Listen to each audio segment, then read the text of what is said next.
No mai hoki mai, welcome to ORA Bay Chat for this Friday, the 12th of September.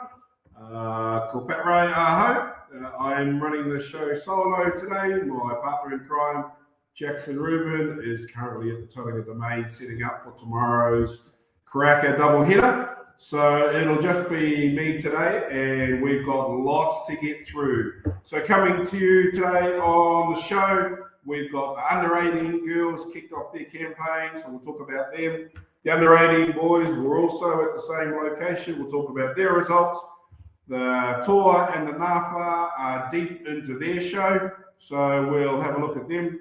Talk about the volcanics and the steamers. We're also going to have a look at New Zealand Rugby's under-18 boys and Māori teams. We'll preview the Black Ferns test and the All Blacks test against South Africa. So, without further ado, let's start rocking and rolling, Rab. Let's roll through the under-18s. So, last week at Whakatane Rugby Park, we had a triple header with the under-18 girls and the under-18 boys playing at Rugby Park before the Volcanics. And the under-18 girls were successful in their curtain raiser match, getting over Waikato by 42 points to 5. I had the pleasure of calling that game with Dave Mill, and we called that game, which was live on local Gecko Productions. So really impressive result there. And that was the first game of the competition for our under-18 girls. So they go top of the table with counties having the bye. 3 teams in that division. They'll play everybody once, and then they'll have a crossover game against the Blues pool. So that's the under-18 girls. Well done for them to kick off their season. This weekend, our under-18 girls team are heading off to Turangi. They are taking on Wellington on Saturday, tomorrow at 1:30 p.m. at Turangi. Here's the team list. Hararu Smith, co-captain, with Curran, and Titi had a very good game last week. In the second row, Collier and Clay provide the engine room muscle, and the loose forward trio of Mika, Flett, and Gear. Ali Flett, absolutely dynamic last week against Waikato. In the back line, Ipika Smith fires off a very good back line. Rev Nahu had an excellent game last weekend, directing that back line around the paddock. Gates and Puku in the centres, Laking on one wing, Emery on the other, and Dylan Guptill at fullback. And we've got a few reserves on the bench as well. So moving on to the under-18s. They also kicked off their season with a good win over Waikato, 23 points to 17. Their game was played at Whakatane Rugby Park on the number 2 field. I have had a chance to speak to a couple of people about that game. Very good win. Bay of Plenty and Waikato are always strong in that particular grade. One of the lads said to me it was like watching Hamilton boys play Tauranga boys, Rotorua boys, with a couple of co-ed players thrown in the mix. So very good win to start their campaign off. And if we have a look, they are heading to Pukekohe High School tomorrow to take on Counties Manukau, and that game is at 1:30 at Puke High.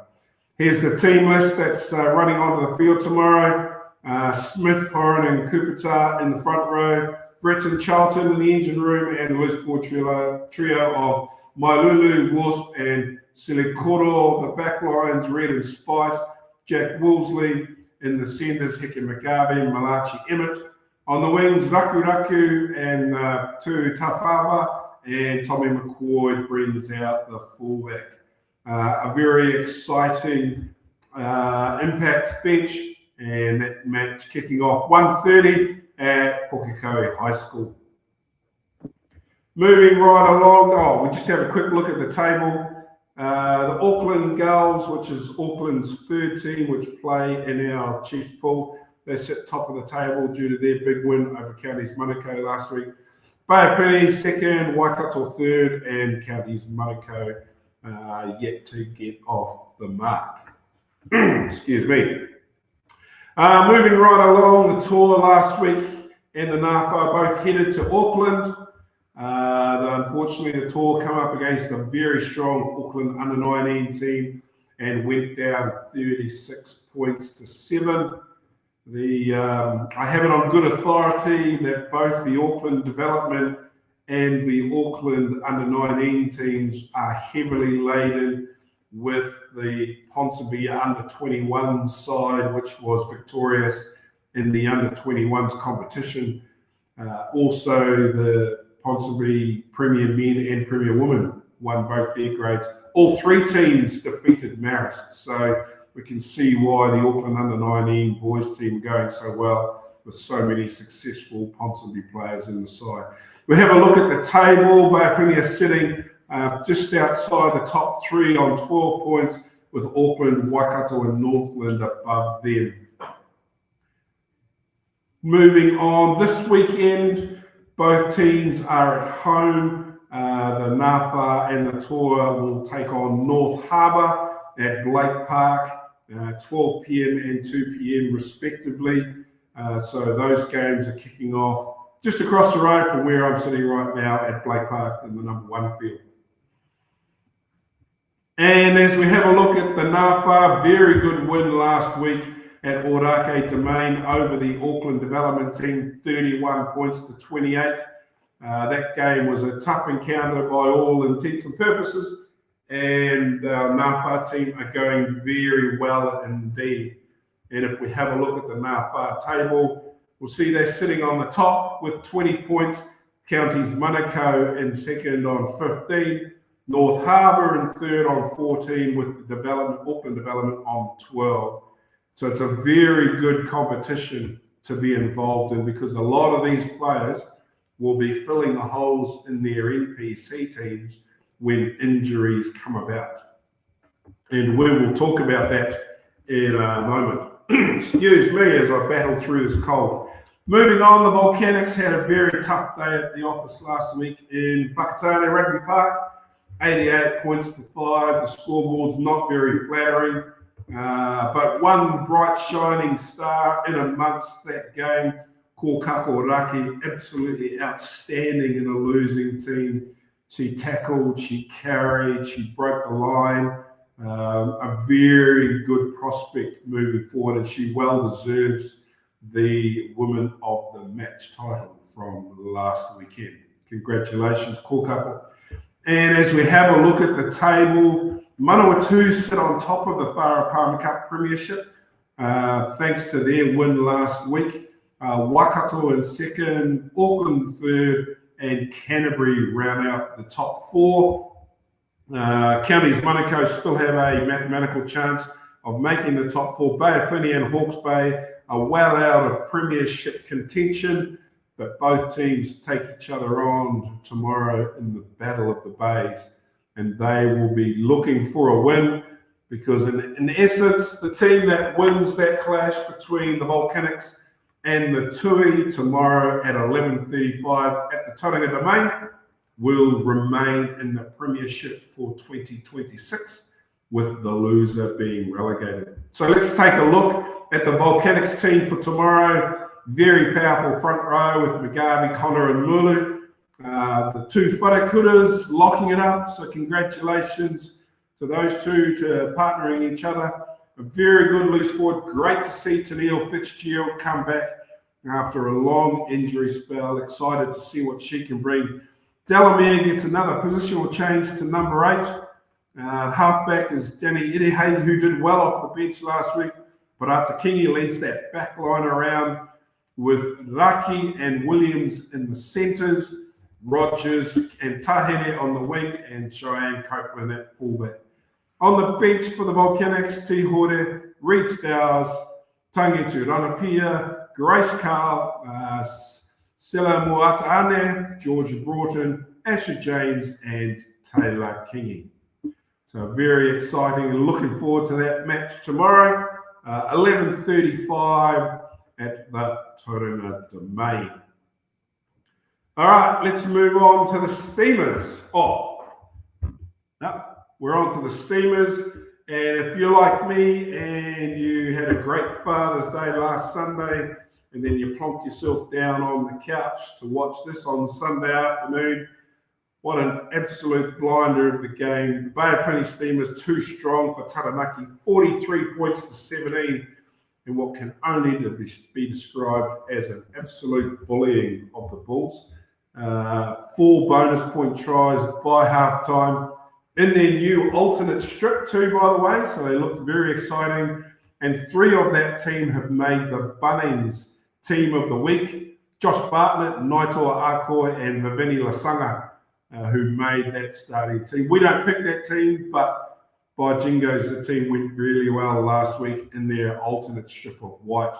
And Bartlett, Akoi, and Lasanga very deservedly selected in that Team of the Week.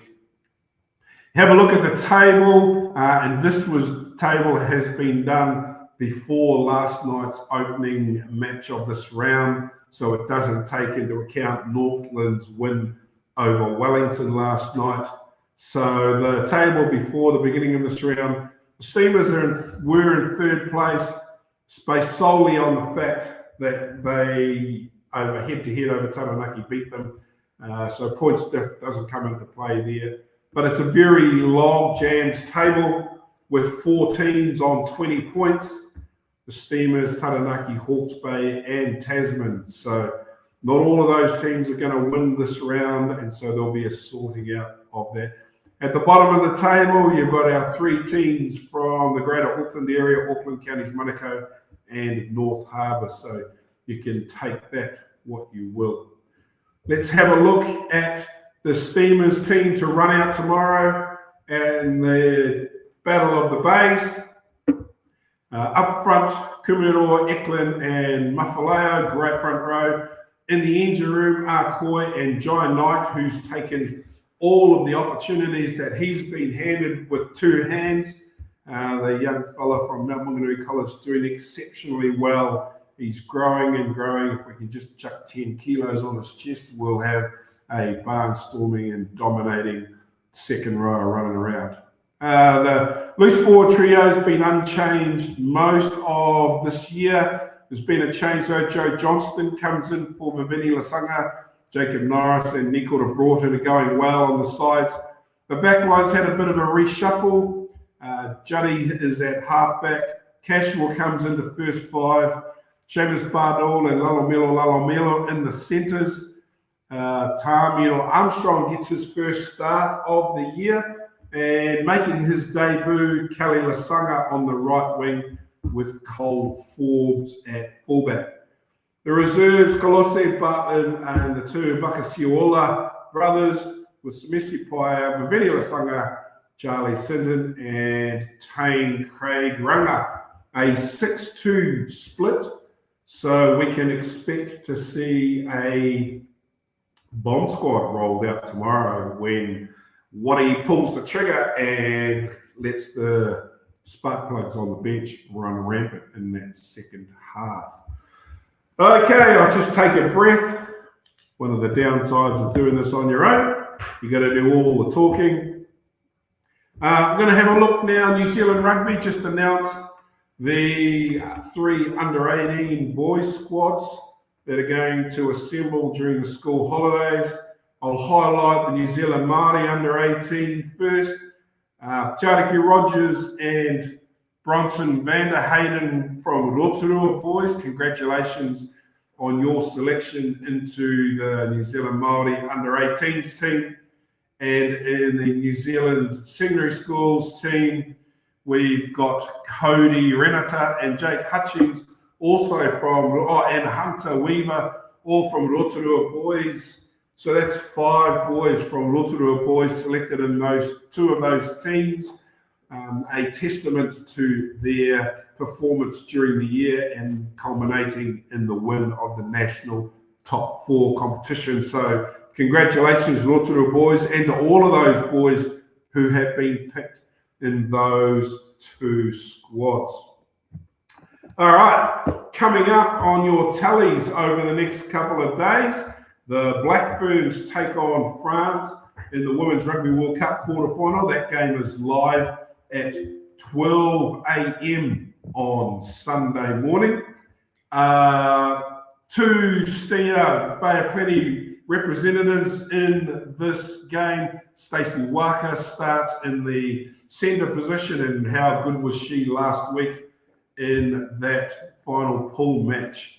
Absolutely outstanding. And off the bench, a favourite of mine, Kate Henwood from Whakatane. She will be coming off the bench. So we wish the Black Ferns well, and there's no reason to either stay up or get up to watch our mighty Black Ferns in their quarterfinal this weekend. Go the girls. And then, of course, we've got the All Blacks taking on South Africa just before that match kicks off. The test team was announced. Very excited to announce our very own Leroy Carter will be starting in the number 11 jersey. Very excited for Leroy and his whānau, Tauranga Boys College, Tauranga Sports, the Bay of Plenty Steamers, and of course the Chiefs. He's come through those pathway systems. Very excited for Leroy to get his opportunity. And I'm sure the rest of you will join me in congratulating Leroy in his selection. And we look forward to watching him tune it up and run amok on Saturday night before the Black Ferns test. Wow, a lot to talk about, but we've got through to the end of the show. Thanks for joining me. Just one thing that's coming up next week. Bay of Plenty under 16 boys and girls teams. They take their tournament kicks off next weekend. So both of those teams have been announced, and you would have seen those teams released on our social channels last week. So they're playing in their tournaments. It's a great opportunity, and we wish those teams well. Next week, I will catch up with the coaching staff from those two teams, and we will have them on next week's show. So that's about it for now. The rain is going to ease tomorrow. If you haven't already got your tickets for tomorrow's doubleheader, please don't wait to buy them at the gate. They're a little bit cheaper online. So we look forward to seeing you all same time, same channel next week for show number 26. That's it for me. Take care. Noho ora mai.